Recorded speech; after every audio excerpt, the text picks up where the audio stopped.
안녕하세요. 안녕하세요. 네, 오늘도 예배 자리로 나오신 모든 성도님들 주님의 이름으로 환영합니다. 우리 앞뒤 좌우에 계신 성도님들과 함께 인사 나누며 예배 드리려고 합니다. 주님의 평화가 함께 하시기를 바랍니다.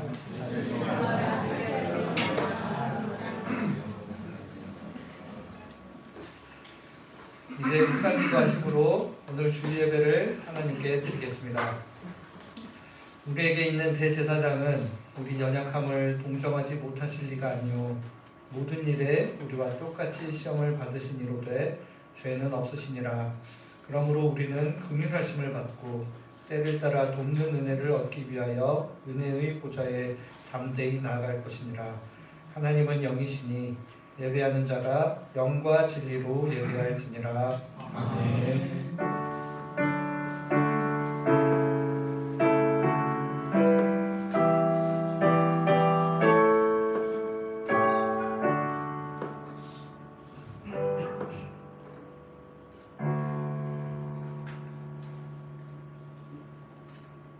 사랑과 은혜가 충만하신 하나님 아버지, 이 시간 주님의 은혜를 바라며 하나님 앞으로 나온 모든 성도들에게 따사로운 햇살과 같은 주님의 사랑을 부어주시옵소서.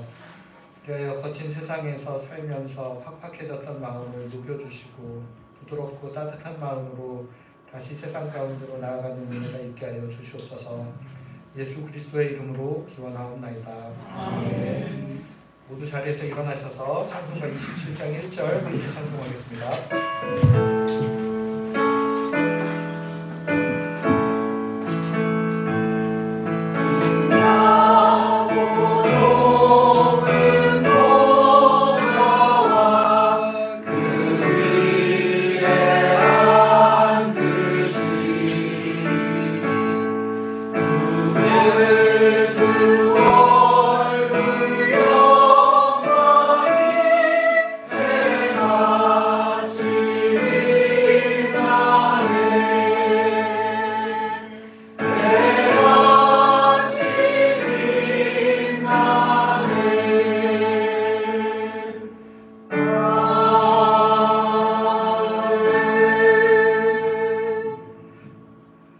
사도신경으로 우리의 신앙을 하나님께 고백하겠습니다.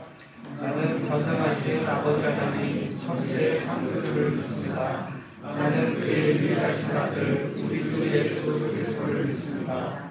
그는 성령으로 잉태되어 문정녀 마리아에게서 나시고 본디오 빌라도에게 고난을 받아 십자가에 못 박혀 죽으시고 장사된 지 사흘 만에 죽은 자 가운데서 다시 살아나셨으며 하늘에 오르시어 전능하신 아버지 하나님 우편에 앉아 계시다가 거기로부터 살아있는 자와 죽은 자를 심판하러 오십니다. 나는 성령을 믿으며 거룩한 공교회와 성도의 교제와 죄를 용서받는 것과 몸의 부활과 영생을 믿습니다. 아멘. 자리에 앉으셔서 앉으셔서 같이 찬양 드리도록 하겠습니다.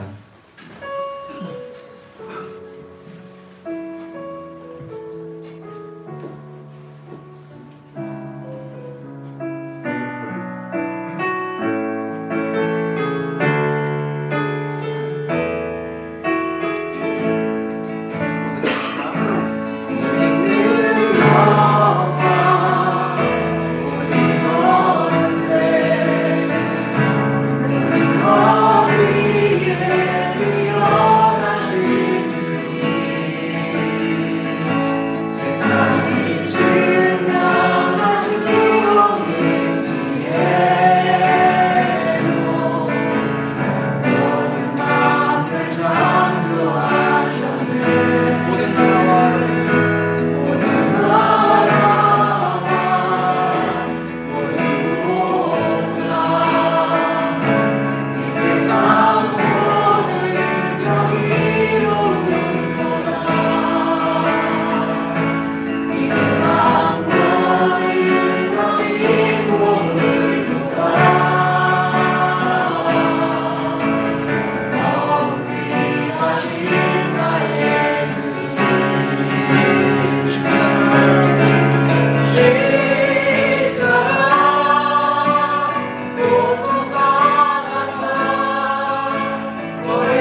같이 기도드리겠습니다.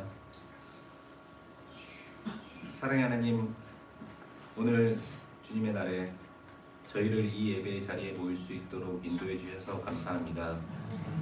이 시간 여기 모인 우리 모두가 주님의 말씀을 깊이 새겨듣고 그 사랑과 진리를 깨닫고 위로가 되는 시간이 되기를 간절히 소망합니다.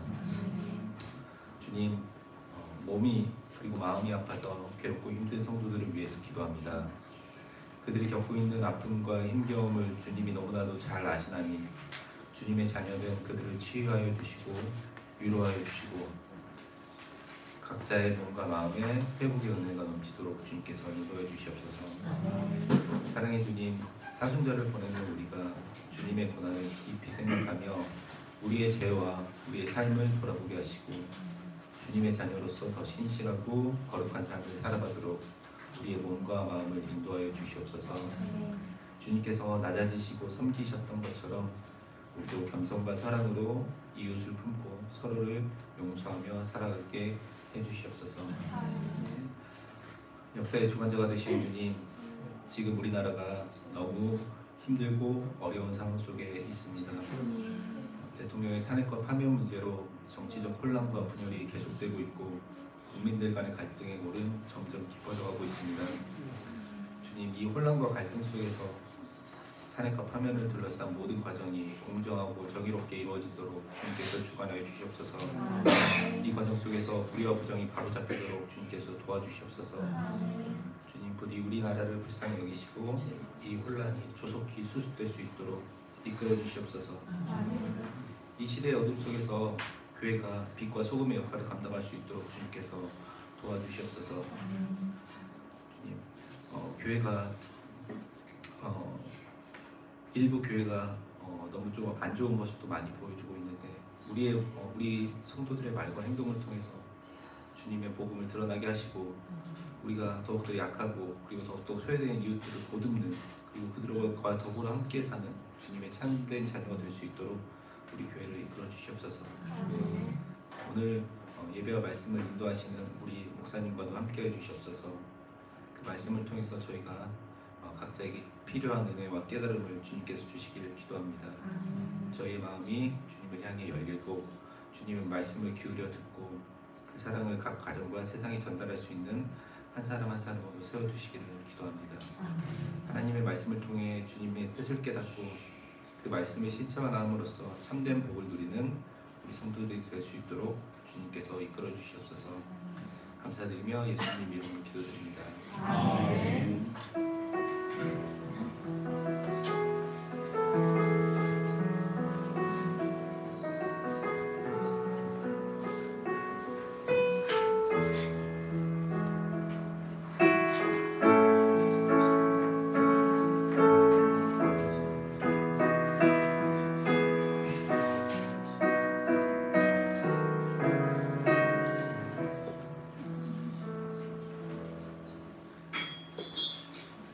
찬송가 210장 1절 함께 찬양하며 봉헌하겠습니다.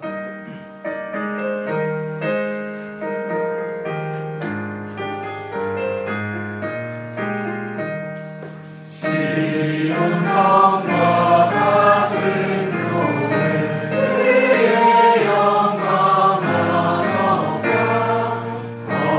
허락하신 말씀대로 주가 친히 세웠다 반석 위에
저희 삶에 언제나 부족함 없이 채워주시는 주님의 은혜와 사랑에 감사드립니다. 저희가 생각하는 것보다 저희를 더 잘 아셔서 더욱 좋은 것으로 채워주시는 주님의 은혜에 또한 감사드립니다. 이런 주님의 은혜에 감사하여 마음과 뜻과 정성을 다해 준비한 예물을 주님께 드립니다. 예물을 기쁘게 받아주시고 모든 것에 풍족한 주님의 사랑을 매일의 삶을 통해 경험하는 저희들 되게 하여 주시옵소서. 예수 그리스도의 이름으로 기도드립니다. 아멘.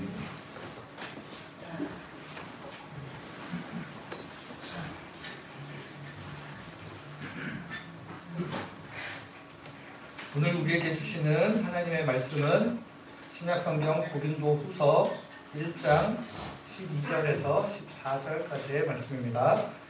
신약성경 고린도후서 1장 12절에서 14절까지의 말씀입니다. 이 말씀을 한 목소리로 함께 봉독하겠습니다. 우리가 세상에서 특별히 너희에 대하여 하나님의 거룩함과 진실함으로 행하되 육체의 지혜로 하지 않고 하나님의 은혜로 행함은 우리 당신이 지나다는 말이 이것이 우리의 자랑이라. 오직 너희가 읽고 아는 것 외에 우리가 다른 것을 쓰지 아니하노니 너희가 완전히 알기를 우리가 말하는 것은 너희가 우리를 부정적으로 알았으나 우리 주 예수의 나이는 너희가 우리의 자랑이 되고 우리가 너희의 자랑이 되는 것이다. 아멘. 예을 찬양대 찬양으로 하나님께 영광드리겠습니다.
찬송을 신 주님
귀한 찬양으로 섬겨주신 노예 찬양대 감사하고 하나님께 영광을 드리는 귀한 시간이었습니다. 감사드립니다.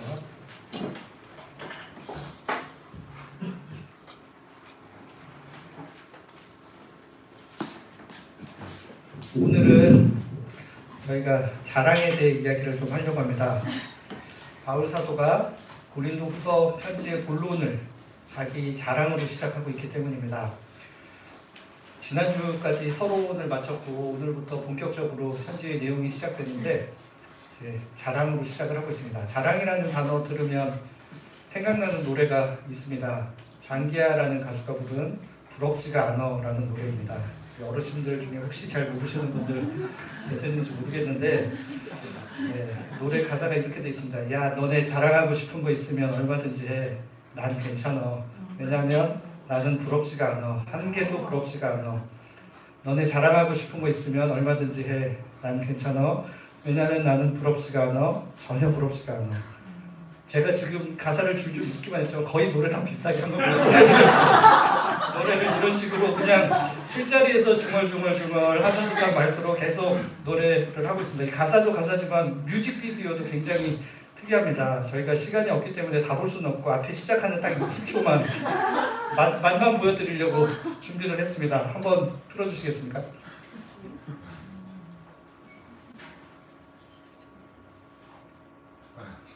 소리가 안 나오나요?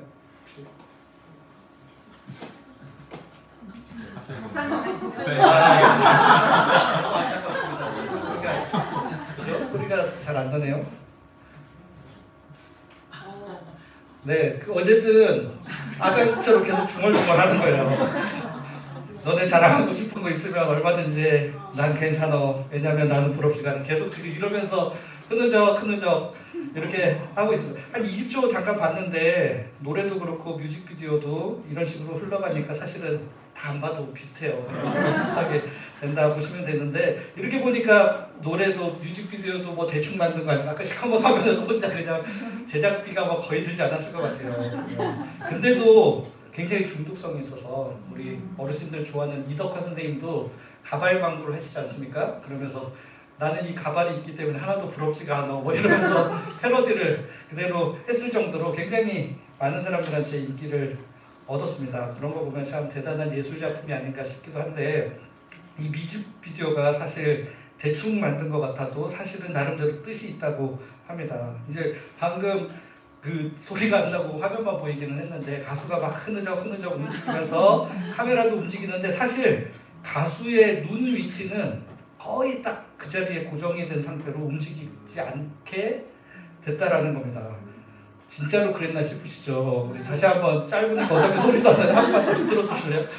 보시면 눈 위치는 거의 고정이에요. 지금 몸 움직이고 막 카메라도 원래 왔다 갔다 하고 뭐 계속 하는데 눈은 딱 저 자리에 고정되게 일부러 찍었대요. 일부러. 이게 사실은 그냥 대충 찍어서 이렇게 된 게 아니라 의도를 가지고 왜 이렇게 뮤직비디오를 만들었는지 이유를 이렇게 설명을 합니다. 이 노래 가사를 보면 계속해서 가수가 나는 부럽지가 않아 라고 말을 하지만 실상은 자기가 부러워하는 그 대상이 뭔가 하나 있어서 그 대상에서 눈을 떼지 못하고 있는 모습을 이런 식으로 표현을 했다라고 이야기를 했습니다. 그러니까 몸은 막 움직여도 눈이 계속 그 자리에 고정된 거는 자기가 너무 부러워하는 대상이 거기 있어가지고 눈을 도저히 뗄 수가 없는 거예요. 그냥 막 움직이면서 뭐 딴 거를 하는 것처럼 보이지만 사실은 계속 그것만 쳐다보고 있는 그런 모습을 이런 식으로 표현을 했다라는 겁니다. 우리도 사실 살다 보면 마음으로는 너무너무 부러운데 자랑하는 것이 눈꼴셔서 부럽지 않은 척 우리도 사실은 부러우면서 부럽지가 않아 이러고 살기도 하고 또 어떤 때는 나는 저런 거 하나도 안 부러워하고 이런 걸로는 자랑 안 하는 사람이고 싶은데 내 자신이 근데 나도 모르게 이것들을 부러워하고 자랑하고 있는 모습들을 보며 스스로에 대해 약간 씁쓸해하는 모습들을 느끼기도 합니다. 뒤에 배경 설명을 하겠지만 이 편지를 받은 고린도 교회가 속한 고린도라는 도시 자체가 자랑이라는 키워드가 굉장히 중요한 도시입니다. 자랑에 있어서는 둘째가라고 하면 서러울 정도로 자랑하기를 너무너무 좋아하는 도시입니다. 성경에서 자랑이라는 단어 한국말로 검색을 하면 여러분 고린도전서에 9번, 고린도후서에 23번, 성경 전체로 봐도 고린도 전후서에 압도적으로 자랑이라는 단어가 많이 들어요. 그 1등이 고린도후서고 3등이 고린도 전서예요. 그다음에 2등이 중간에 뭐가 껴있냐면 시편이 껴있습니다. 시편은 여러분들 아시듯이 분량이 막 150편 이렇게 되니까 열 몇 번 있어도 2등을 하는 거예요. 그러니까 사실 그거 빼고 나면 거의 1, 2등을 고린도 전후서가 하면서 자랑이라는 단어 굉장히 많이 등장하고 있다는 것을 확인할 수 있습니다.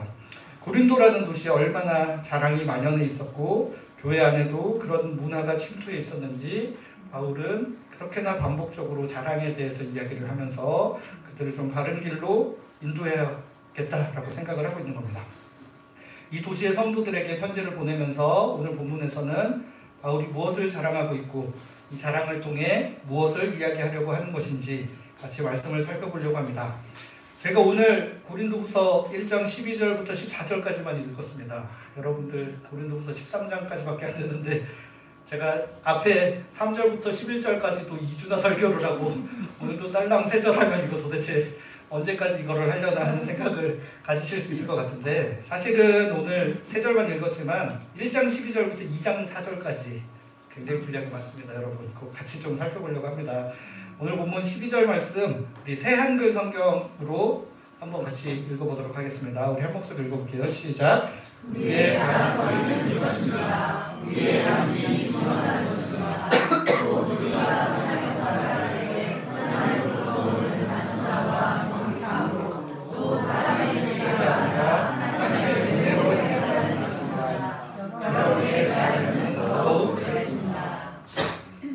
여러분 개역개정 성경 아까 처음에 읽었던 개역개정 성경이랑 새한글 성경에 이제 뭐 말이 좀 더 쉽게 되었나 보다라고 생각할 수 있지만 굉장히 결정적인 차이 중에 하나는 그 자랑이라는 이야기가 원래 개역개정에는 12절 맨 마지막에 배치를 했는데 여기 새한글 성경 번역하면서는 우리의 자랑거리는 이것입니다라고 자랑이라는 단어를 맨 앞으로 배치를 했어요. 왜냐하면 헬라어 원문을 보시면 자랑이라는 단어가 접속사 다음으로 가장 먼저 등장하는 단어이기 때문입니다.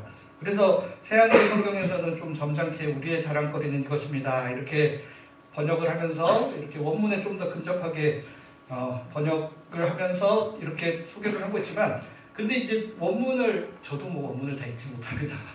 원문을 읽는 사람들 입장에서 보면 여러분들이 떠올릴 수 있는 게 1장 3절 말씀이에요. 1장 3절 어떻게 시작했냐면 찬송하리로다 우리 주 하나님 이러면서 하나님에 대한 찬송을 이거는 헬라어 단어에 또 찬송하리로다 제일 앞에 나와요. 그러니까 찬송하리로다 뭐뭐뭐뭐 하나님에 대해서 이야기하고 자랑하노라 이러면서 또 자기 이야기 짝짝짝짝 하는 것처럼 일종의 라임을 맞춘 것처럼 이런 식으로 본문이 시작을 하고 있다라는 겁니다.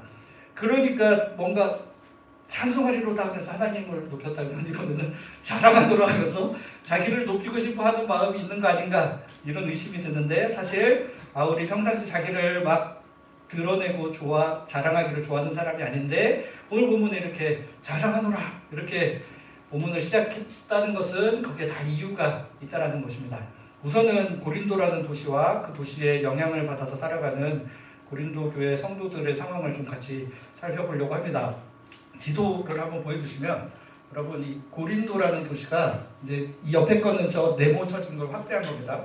이 그리스 본토랑 펠로폰네소스 반도를 잇는 딱 그래서 요즘에도 고린도 코린트 하면 제일 유명한 것 중에 하나가 운하예요. 운하.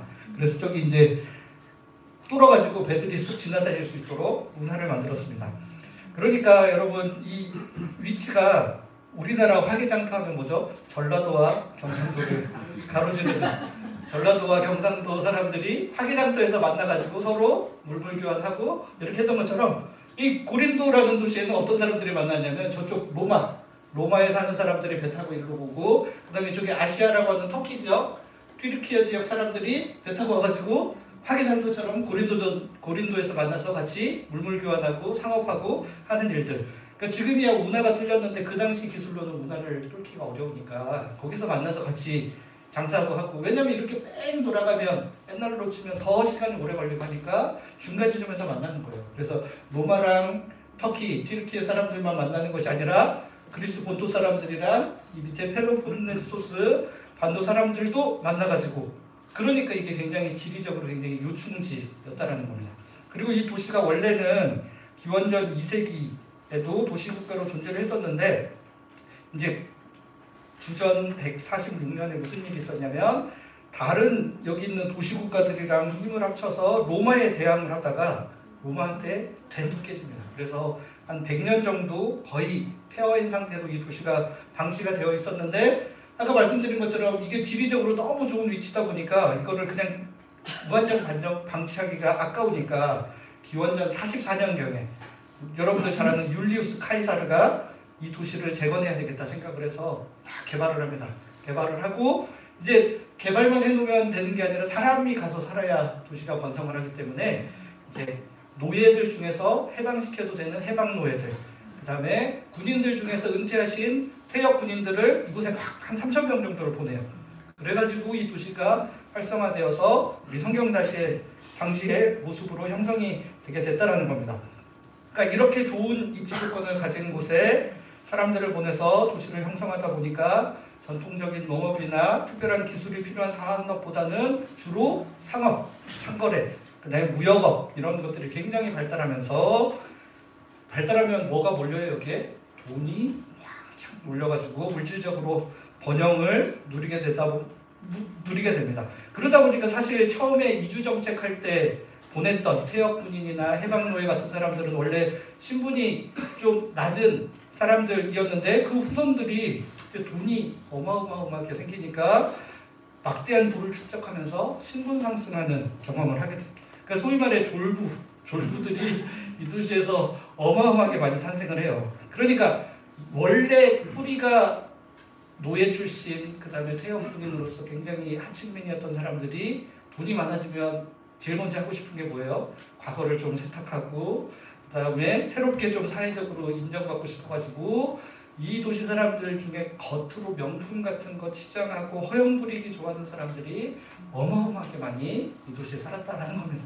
그러니까 오늘 계속 자랑 이야기를 고린도 전서에서 많이 하는 이유가 이 당시 이 사람들이 하는 것과 같은 자랑이 그게 진짜가 아니다라는 이야기를 계속해서 우리가 뭘 자랑하면 살아야 되는지를 단어적으로 계속 가르쳐주고 있는 겁니다. 그리고 또 이렇게 도시에 돈이 몰리다 보면 어떤 일들이 생기냐면 예술가들이 이제 이쪽 동네로 유입이 되기 시작을 해요. 그래서 소피스트라고 당시에 철학적인 가르침을 주던 사람들, 그 다음에 예술가들이 여기에 같이 모이면서 이 사람들이 왜 모이겠어요? 아까 그 돈 많은 졸부들한테 후원을 받고 싶어서 후원받고 서로 호혜제도라고 하는데 이런 것들이 잘 자리 잡히게 됩니다. 그러면서 이 도시에서 이제 소피스트 당시에는 이제 막 그 말로써 사람들 잘 설득하고 이런 사람들 중심으로 일종의 팬덤이 형성돼가지고 서로 요즘 아이돌 우리 청년들을 비롯하여 우리 임영웅을 사랑하는 우리 어르신들까지 다양한 팬덤들 막 서로 막 경쟁하고 막 자기 사람만 좋다고 막 하듯이 옛날에 똑같이 이렇게 분당 이렇게 막 당을 형성해가지고 자기네 당이 너무너무 좋다. 그래서 고린도 전서에도 보면 바울파, 아볼로파, 게바파, 그리스도파 이렇게 파당들이 교회 안에도 많이 있었다라는 흔적들을 볼 수 있게 된다는 겁니다. 그 밖에도 종교성이 강해서 다양한 신들이 숭배되고 각종 종교 제의와 관련한 성적 문란함들도 굉장히 그러니까 돈 많고 번성한 곳에서는 자연스럽게 그런 육신의 욕망을 추구하는 일들이 오랜 역사와 어느 도시를 가나 반복해서 나타나는 일들 계속해서 보게 됩니다. 그러니까 도시 주변 상황이 이러다 보니 교회는 어떻겠어요? 이 도시에서 발붙이고 살아가는 교인들 또한 이 도시의 영향을 안 받을래야 안 받을 수가 없다라는 거예요. 그렇기 때문에 교회 내에도 파당을 이루고 경쟁하듯이 자기 파당이 우월함을 자랑하는 일들이 많이 있었고 특별히 고린도 전서의 배경에서 보면 자기 은사를 막 그렇게 나는 성령으로부터 이런 은사 받았다 너네 못하지 막 이런 일들이 너무너무 많이 생겼다라는 겁니다. 그리고 겉으로 보여지는 것들도 굉장히 중요하게 여겨요. 그래서 고린도 후서를 보시면 바울이 제가 지난번에 설명했듯이 자기의 사도됨을 잘 인정하지 못해서 자꾸 변명하고 설득하고 변론하는 일들이 많은데 그 내용들 중에서도 바울이 너무 볼품없는데 사도가 이래도 되느냐 이러면서 우리 바울을 사도로 인정하지 않으려는 분위기도 그 당시에 꽤 많이 있었다라는 겁니다. 그래서 이제 이런 구체적인 문제들에 대해서 어떻게 대응해야 되는지 각각의 문제들에 대한 목회적 지도를 하고 있는 성경이 고린도전서입니다. 그래서 고린도전서는 우리 공대생들 이런 분들 너무너무 좋아합니다. 왜냐하면 명확해요. 그냥 무슨 이야기 하고 싶은지 명확하고 구조도 명확하고 1절부터 4절까지 그 다음에 장마다 다 다루고 있는 주요 이슈들이 정확하기 때문에 너무너무 구조적으로는 이해하기 쉬운 성경이고 그 다음에 저희가 지금 계속해서 함께 살펴보고 있는 고린도 후서 또 이런 고린도 교회와 도시의 상황을 좀 선이해를 가지고 봐야 충분히 이해되는 구절들이 많다라는 것입니다. 그래서 간단하게 이 고린도라는 도시와 고린도 교회의 상황을 좀 설명을 해드렸고 그 다음에 이제 오늘 저희가 함께 살펴보는 고린도 후서 1장 12절부터 2장 4절까지 말씀을 통해 바울이 자신을 공격하는 대적자들에 의해 제기된 문제 중에 한 가지에 대해서 좀 해결하고 답변을 하려고 하고 있습니다. 이 본문에서 다루는 문제가 뭐냐? 바울이 고린도를 방문하겠다고 이야기하면서 계속 일정을 바꿨다. 이랬다 저랬다 하는 거 보니 이 사람은 믿을 수 없는 사람이다 라는 지적들이 있었는데 그거에 대해서 반박하는 내용이 바로 오늘 고린도후서 1장 12절부터 2장 4절까지의 말씀입니다. 바울이 자신의 일정을 변경하게 된 이유에 대해 설명하고 있는데 느닷없이 오늘 12절 말씀은 자랑하노라 이렇게 시작하면서 자기의 신에 대한 자랑을 하며 상황을 설명하고 있습니다. 대적자들의 문제 제기와는 상관이 없어 보이는 자랑으로 자신의 변호를 시작한 바울의 선택이 좀 의아해 보입니다. 그러나 그 내용을 좀 더 자세히 들여다보면 수긍이 갈 뿐만 아니라 바울은 정말 자상이 참 건강한 사람이구나 이런 생각이 고린도서를 계속 읽어갈 때마다 느껴지게 됩니다. 우리 같은 사람들은 자기 억울한 비방이나 모함 들으면 어떻게 돼요? 잠시도 참을 수가 없어요. 1분 1초도 기다릴 수 없어요. 뭐 앞에 뭐 딴 이야기하고 생각하고 할 겨를이 없어요. 그냥 변명하고 급급하고 해명하고 이런데 바울도 사실은 막 마음이 급할 거 아니에요. 사실은 빨리 자기가 이랬다 저랬다 한 사람이 아니라는 거를 막 이야기를 하고 싶을 텐데 바울은 자신의 억울한 마음 해명하고 변호하는 것을 그렇게 불쾌하지 않습니다. 필요에 의해서 어쩔 수 없이 자신의 억울함을 해명해야 하기는 하지만 해명하는 가운데도 중요한 영적인 원리들을 설명하고 고린도 교회 성도들을 어떻게든 잘 목양하려고 하는 마음을 가득 담아서 진심 어린 마음으로 해명을 하고 있습니다. 그러니까 해명을 하는 것도 자기가 해명을 하지 않으면 자기를 사도로 인정하지 않고 자기가 전하는 복음의 권위를 받아들여주지 않기 때문에 그런 거지 사실은 자기 체면 세우겠다고 해명하는 건 절대 아닙니다. 해명을 통해 자신의 억울함을 벗는 것보다도 하나님을 잘 이해하고 그리스도인답게 잘 살아가는 것이 무엇인지 가르쳐 주려는 마음이 훨씬 더 크게 느껴진다는 겁니다. 그래서 오늘 본문을 보시면 바울이 두 가지를 자랑하면서 그 자랑에 근거해서 앞서 제기된 문제들에 대한 해명까지도 해나가고 있는 것을 보게 됩니다. 첫 번째는 바울은 자신의 성품을 자랑하고 있습니다. 앞서 고린도에 사는 많은 사람들이 사회적으로 인정받고 겉으로 드러나고 돈 많은 거, 그다음에 사회적으로 지위가 괜찮은 거, 명예로운 거, 또 자기 인맥 자랑, 뭐 수많은 겉으로 드러나서 남들이 확인할 수 있는 이런 것들을 굉장히 자랑하기를 좋아하는 사람들이지만 그래서 고린도 사람들이 자랑하노라 라고 시작하면 이것도 뭐 자기 자랑하려고 하나 보네 라는 생각을 가장 먼저 자연스럽게 떠올릴 수밖에 없는데 그들을 향해 뜬금없이 나는 자랑하노라, 뭘 자랑하냐면 나의 성품을 자랑하겠습니다 이렇게 이야기를 합니다. 겉으로 드러나는 많은 것보다 내가 어떤 성품을 가진 사람인지 여러분들에게 자랑 한번 해보고 싶습니다 이렇게 이야기를 하는 거죠. 오늘 본문 개역개정 번역 성경으로 읽으려고 그러면 조금 어렵습니다. 이게 아까 그 어순 같은 것도 그렇고 그래서 오늘은 좀 새한글 성경 계속 본문 살펴보면서 말씀을 나누려고 하는데 12절 말씀 다시 한번 보도록 하겠습니다. 성품 중에 어떤 성품을 자랑했는지 우리 한 번 더 같이 읽어볼게요. 시작. 우리의 자랑거리는 이것입니다. 우리의 양심이 충만한 것입니다. 우리가 세상에 살아갈 때 하나님으로부터 오는 단순함과 정직함으로 또 사람의 지혜가 아니라 하나님의 은혜로 행했다는 것입니다. 여러분에 대하여는 더더욱 그랬습니다. 그러니까 이게 사실 개역 개정 성경을 보면 이게 자신이 자랑하는 걸 일반적으로 이야기하는 건지 고린도 교회 성도들에 대해서 이야기하는 건지도 약간 모호할 정도로 이 길 잘 끊어 읽지 않으면 헷갈리게 기록이 돼 있어요. 그래서 이제 여기 보시면 자기가 원래 하나님으로부터 오는 단순함과 정직함으로 하나님의 은혜로 행했다는 겁니다. 그리고 여러분에 대해서는 더더욱 그렇게 행했다라는 겁니다. 그러니까 일반적으로 살아갈 때 딴 사람들에게는 당연히 하나님으로부터는 단순함과 정직함을 가지고 되지만 교회 성도인 여러분들에게는 더더욱 그렇지 않았겠습니까? 이렇게 이야기를 하는 거죠. 바울이 자랑하는 성품은 하나님으로부터 오는 단순함과 정직함입니다. 우리 새한글 성경에 단순함으로 번역된 표현이 개역개정에는 거룩함이라고 번역이 되어 있습니다. 이거는 한 단어가 두 가지 뜻으로 쓰인 게 아니라 그런 게 아니라 이제 성경에 보면 여러 가지 사본들이 있는데 어떤 사본에는 거룩함을 뜻하는 단어로 기록이 되어 있고 또 어떤 사본에는 단순함으로 번역해야 하는 단어가 기록되어 있는 겁니다. 근데 이제 많은 학자들은 거룩함이라는 단어보다는 단순함이라는 단어가 뒤에 이어지는 내용과의 연관성을 생각했을 때 훨씬 더 맞을 것 같다라는 의견들을 더 많이 내주고 있다라는 겁니다. 그래서 어쨌든 바울은 거룩함과 진실함 또는 단순함과 정직함 그 성품을 자랑을 하고 있는 겁니다. 원래 이 부분의 본문이 이제 원래 자신이 변덕스럽게 막 일정 변경하는 사람 아니라는 거 해명하려고 하는 부분인데 처음에 자신의 성품을 자랑하면서 자연스럽게 해명으로 또 이어가는 거죠. 자기가 막 이렇게 변덕 부리는 사람이 아니라 나는 원래가 단순하고 정직하고 꼬아서 생각하지 않고 다른 의도를 가지고 말하는 사람이 절대 아닙니다 라는 이야기를 같이 하고 있는 겁니다. 그래서 17절 말씀을 보시면 이렇게 기록을 하고 있습니다.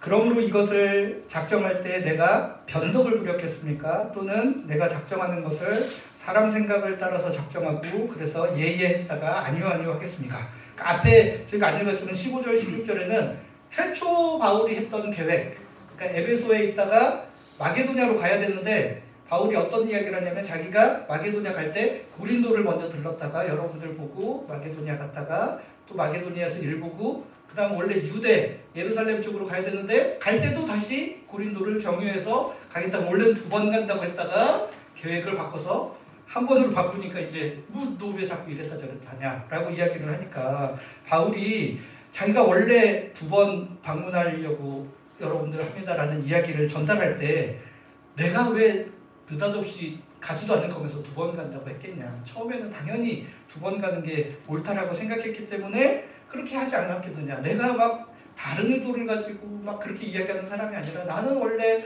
단순함과 정직함으로 있는 것만 그대로 이야기하는 성격입니다. 그렇기 때문에 내가 예예 했다가 아니요 이거는 말로 이랬다 저랬다 딴소리를 하는 사람이 절대 아니라는 걸 관용적으로 표현하는 말이죠. 그렇게 이야기하는 겁니다. 자기가 여러분들 생각해 보십시오. 내가 그렇게 해서 무슨 이익을 보겠습니까?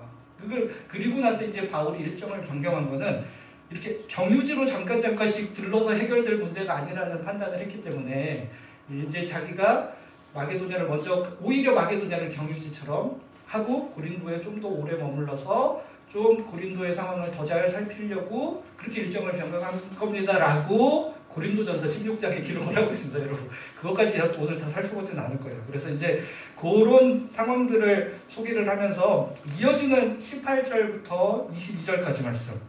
이거는 하나님의 성품을 묘사를 하면서 자신이 그런 단순함과 정직한 성격을 어떻게 갖게 되었는지 그리고 말로 이랬다 저랬다 하지 않는 이유를 설명하는 일종의 부가 설명문 같은 겁니다. 그러니까 여러분들 성경 읽으실 때 17절 읽다가 18절 읽으면 또 느닷없이 하나님은 미쁘시고 이제 왜 갑자기 또 하나님 이야기를 하시나 또 이런 헷갈려요. 그러니까 18절부터 20절, 22절 잠깐 가로쳐놓고 23절로 바로 넘어가 보시면 굉장히 자연스럽게 연결이 되는 걸 알 수 있습니다. 그래서 18절부터 22절까지를 끼워 넣기는 넣는데 이게 밑도 끝도 없는 내용을 넣지는 않아요. 왜 이걸 넣는지 우리가 지금 또 같이 한번 살펴볼 겁니다. 18절부터 22절까지 18절 말씀 같이 한번 먼저 읽어보겠습니다. 시작. 하나님은 신실하신 분이십니다. 우리가 여러분한테 하는 말은 예 했다가 아니요 하는 것이 아닙니다. 그러니까 바울이 자신이 단순함과 정직함의 성품을 가진 사람입니다 라고 이야기하는 이유는 그 시작 자체가 하나님으로부터 자기가 왔다는 것, 자기가 단순함과 정직한 성품을 갖게 된 것은 바로 하나님을 본받아서 하나님이 원래 신실한 분이시기 때문에 제가 이랬다 저랬다 하는 게 아닙니다. 그리고 19절 말씀 같이 한번 읽어볼게요. 시작. 여러분 가운데서 우리를 통해서 나와 시간과 기물을 통해서 선포되신 하나님의 아들 예수 그리스도께서는 예했다가 아니오하시는 분이 아니었습니다. 그분에게는 예만 있었습니다. 하나님만 신실하신 분이 아닙니다. 하나님의 아들 예수 그리스도도 똑같이 하나님을 본받아 예했다가 아니요 하시는 분이 아니라 예라고 순종하는 하나님이셨기 때문입니다. 그래서 이 순종하는 예수님을 본받아서 나도 신실하고 단순하고 정직한 삶을 살게 되었습니다. 20절부터 22절이 바로 그 이야기를 하고 있습니다. 제가 한번 읽겠습니다. 얼마가 되었든 하나님의 약속은 그리스도 안에서 예가 되니까요. 그래서 우리도 그분을 통해서 아멘 하면서 하나님께 영광을 돌립니다. 여러분과 우리를 그리스도 안에 굳게 세우시고 우리에게 기름 부어주신 분은 하나님이십니다. 하나님이 또 우리를 인증해 주시고 그 보증으로 우리의 마음속에 성령님을 주셨습니다. 그러니까 하나님의 약속이 그리스도 안에서 예가 되었죠. 앞에 그 예수님이 예하면 순종하면 십자가의 길을 걸어가신 것처럼 하나님 앞에 온전히 순종하는 것을 우리가 보고 그 모습을 보고 우리도 아멘 이렇게 화답을 하는 거예요. 아멘이라고 화답하는 순간 무슨 일이 일어나냐? 아멘이라는 뜻이 뜻대로 되기를 바랍니다. 저희도 그렇게 된다는 것을 믿습니다. 이런 표현이거든요. 그러다 보니까 우리가 아멘으로 화답할 때 하나님께 영광을 돌리며 하나님이 우리에게 기름을 부어주신다는 거예요. 여러분과 우리에게 그리스도 안에서 굳게 세우시고 우리에게 기름 부어주신 분은 하나님이십니다. 여러분, 기름을 부었다라는 것은 하나님이 세워주셨다는 거. 그러니까 원래 그리스도라는 단어의 헬라어 어원이 기름을 부은 자라는 뜻이고, 여러분들 잘 아는 메시아라는 단어의 어원이 바로 히브리어로 기름을 부었다라는 뜻이에요. 그러니까 예수 그리스도에게 기름을 부어서 메시아와 그리스도로 세우신 그 하나님께서 우리에게도 기름을 부어주셔서 하나님 나라의 일꾼으로 세워주셨습니다. 그러니까 이 하나님 나라의 일꾼, 이제 고린도 후서의 표현으로 따르면 새 언약의 일꾼입니다. 새 언약의 일꾼. 이거는 이제 고린도 후서에서 제일 중요한 키워드 중에 하나예요. 그래서 이제 뒤에 계속 나올 거예요. 2장 넘어가서 이제 3장, 4장, 5장, 6장, 7장까지 계속 새 언약의 일꾼에 대한 이야기를 계속해서 해나갈 텐데 일종의 예고편처럼 이 와중에 잠깐 등장시키는 거죠. 그러니까 자기가 단순하고 정직한 성품을 갖게 된 거는 하나님이 신실하신 하나님이시고 그 신실하신 하나님의 말씀에 순종하시는 예수 그리스도의 모습을 보고 우리가 아멘으로 화답할 때 하나님이 우리에게 기름을 부어주셔서 우리를 새 언약의 일꾼으로 세워주셨다. 그러니까 바울이 제일 심하게 많이 변호해야 되는 거는 자기가 사도됨을 자꾸 변호를 해야 되거든요. 지난번에 말씀드렸듯이 비인가 신학교 나온 것처럼 자꾸 여기저기서 대접을 하기 때문에 예수님의 12제자 중에 하나가 아니었기 때문에 그래서 그것들을 이야기하는데 굉장히 많은 에너지를 쏟고 있는데 일종의 예고편처럼 그러니까 이렇게 기름을 부어주셔서 기름만 부어주신 게 아니라 우리가 그런 새 언약의 일꾼 되었다라는 것을 인증해 주시고 그거를 어떤 식으로 보증을 해주시냐? 우리 안에 성령님을 보내주심으로 우리가 새 언약의 일꾼됨을 보증해 주셨다. 그렇기 때문에 나는 하나님이 신실한 분이시고 예수님이 이랬다 저랬다 하는 분이 아니신데 그 새 언약의 일꾼인 종인 내가 감히 이랬다 저랬다 변덕 부리고 이런 사람이 될 수 없다라는 겁니다. 그런 이야기를 이렇게 하는 것은 바울이 자기가 신실하고 단순하고 정직하게 살아가야 된다라는 이야기만 하는 것이 아니라 여러분들도 새 언약의 일꾼으로 하나님이 기름 부어주시고 성령을 주셔서 살아가는 사람이라면 마땅히 세상의 풍조에 휩쓸려서 이랬다 저랬다 변덕 부리고 겉에 보이는 거 자랑하면서 사는 사람이 되는 것이 아니라 우리도 단순하고 정직하고 신실하게 살아가야 되는 존재들이 아니겠습니까?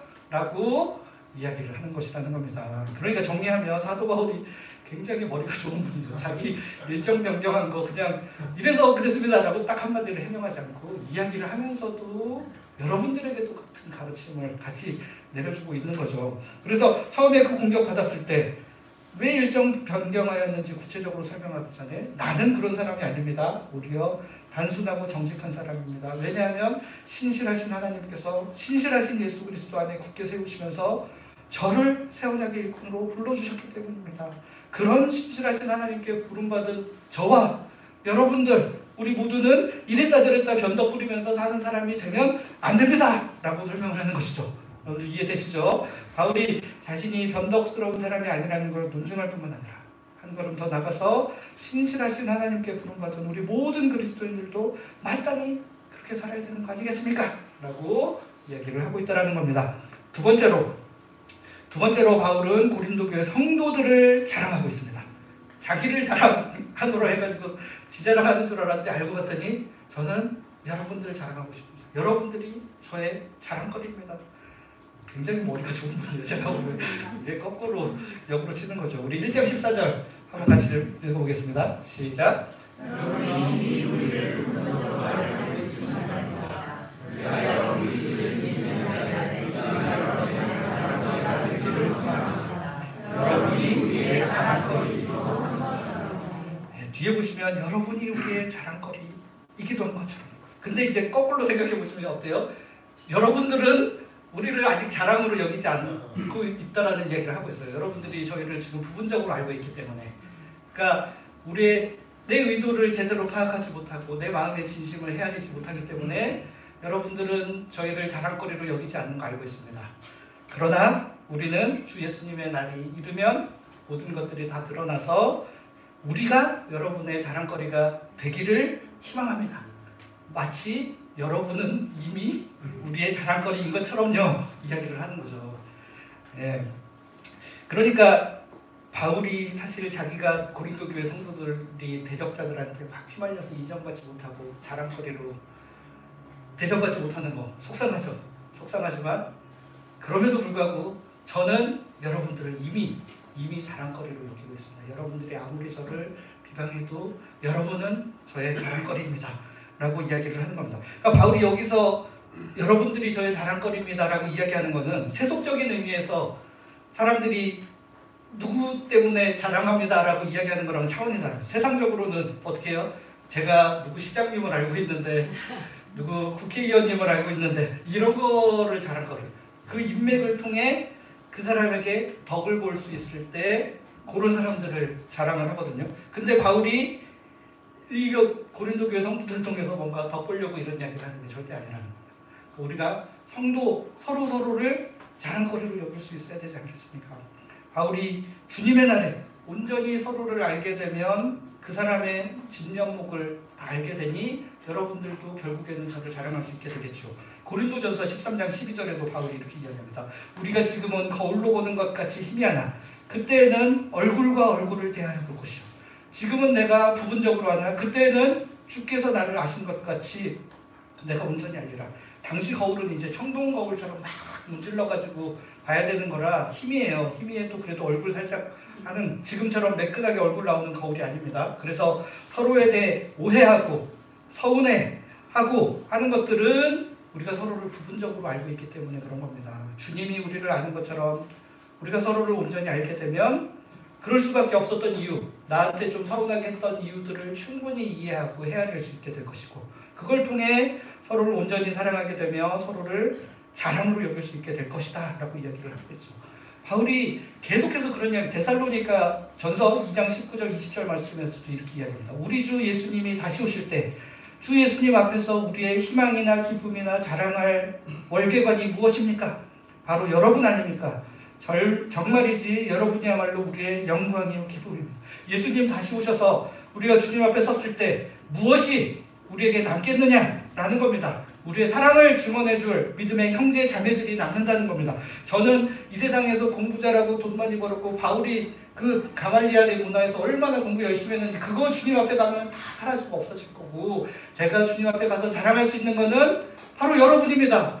내 사랑 주님 안에서 서로 사랑해서 사랑의 분량이 이만큼 커져갔다. 여러분들이 바로 나의 월계관, 면류관이고 기쁨이고 희망이지 않겠습니까?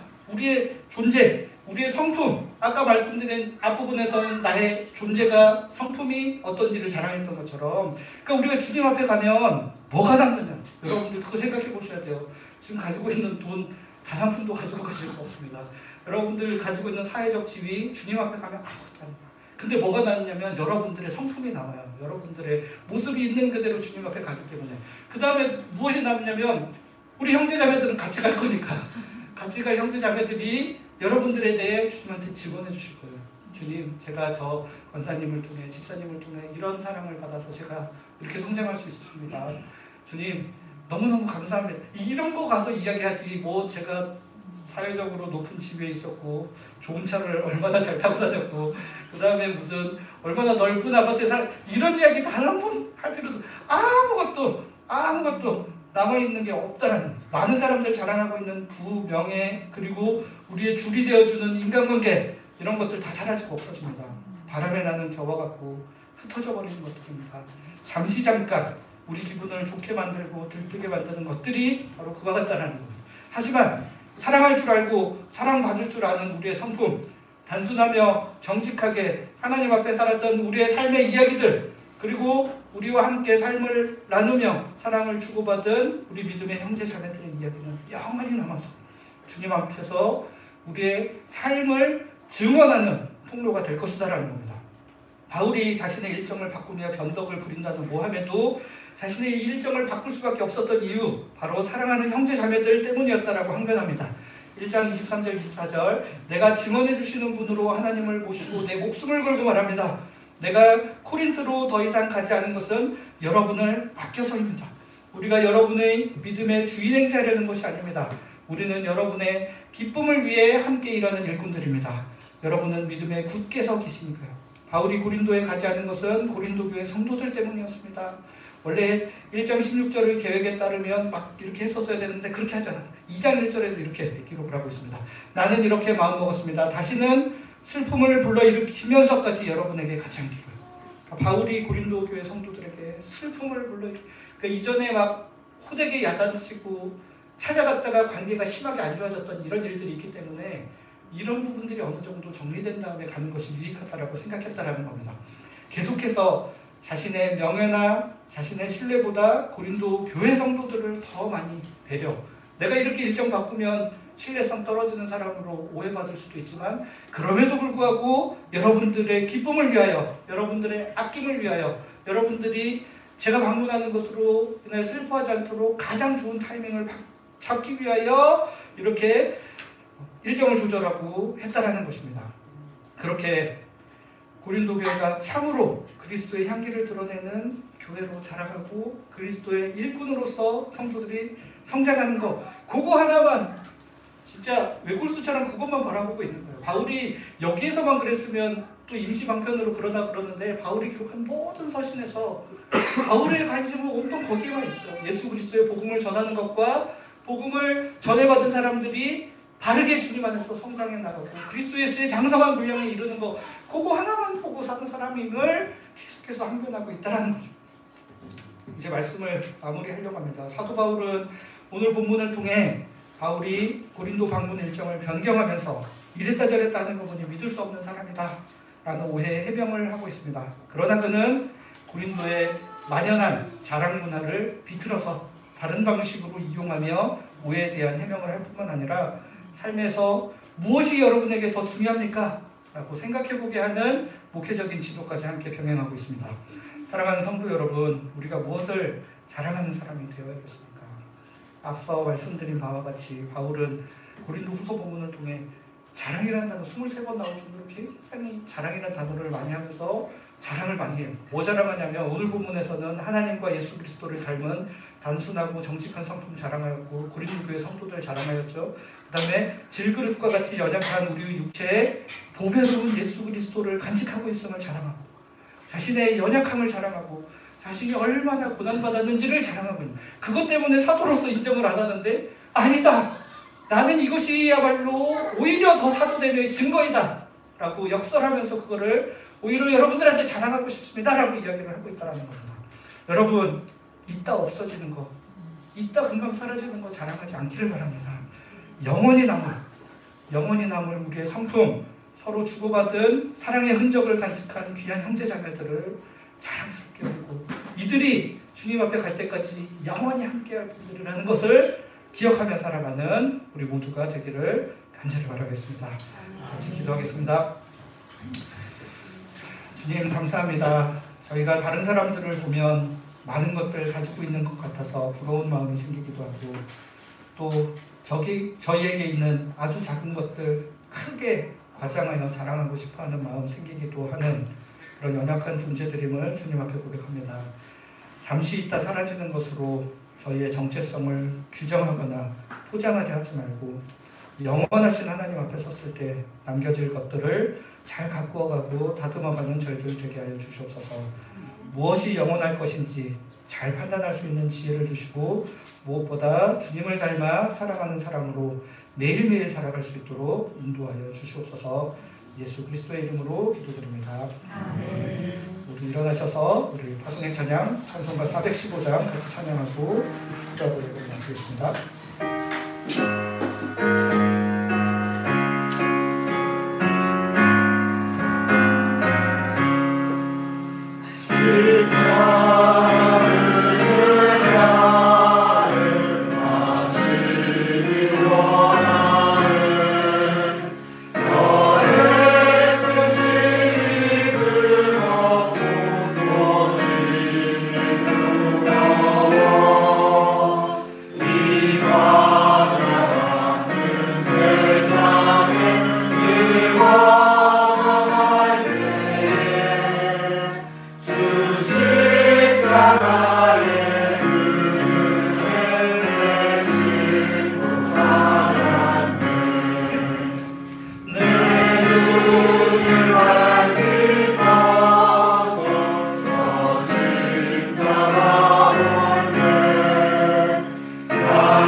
성령의 교통하심이 영원하신 주님 앞에 주님 닮은 성품과 사랑하는 형제자매들과 나눈 풍성한 사랑으로 서기 원하는 모든 하나님의 백성들 위해 지금부터 영원토록 함께 하시기를 간절히 축원하옵나이다. 아멘.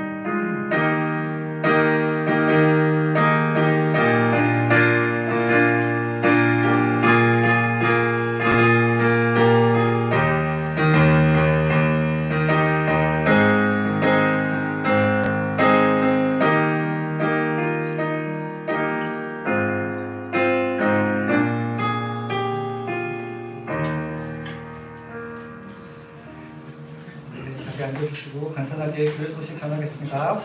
오늘도 예배 자리로 나온 모든 성도님들 주님의 이름으로 환영합니다. 오랜만에 교회 방문해 주신 분도 계시고 이래저래 상황이 되어서 잠깐 방문해 주신 분들도 계십니다. 모두 환영합니다. 네, 오늘 사순절 두 번째 주일입니다. 사순절 기간 계속해서 주님의 십자가 은혜를 깊이 묵상하는 모두가 되기를 바랍니다. 오늘 예배 후에 바로 재직해 있고 식사 마친 후에는 운영위원회 있습니다. 오늘 재직이 아니신 분들도 재직회 금방 끝나기 때문에 잠깐 계셨다가 같이 식사하고 계시면 좋겠습니다. 네. 지난주에 2025년 순편성 안내 드렸습니다. 한 분이 여러 개 순 신청하셔도 되고요. 혹시 적극적으로 나는 순모임 참여하지 못하니까 아무것도 안 해야지 하는 분들이 혹시라도 계실 수 있는데 제 생각에는 일단 우리가 어디 순회라도 하나 속해 있는 게 중요하다고 생각하거든요. 그러니까 여러분들 순 하나는 그냥 최소한 하나 골라서 들어가셔서 대신에 순장님들한테 미리 양해를 하시면 돼요. 자기가 소속은 돼 있으나 적극적으로 순모임을 참여하기는 어렵고 그냥 최소한 순 하나 정도 들어오려고 들어왔으니까 저는 좀 가볍게 생각해 주셔도 됩니다. 이렇게 말씀을 해주시면 되니까 기본적으로 최소한 하나 순 정도에는 참여를 해주시면 어떨까 하는 생각이 듭니다.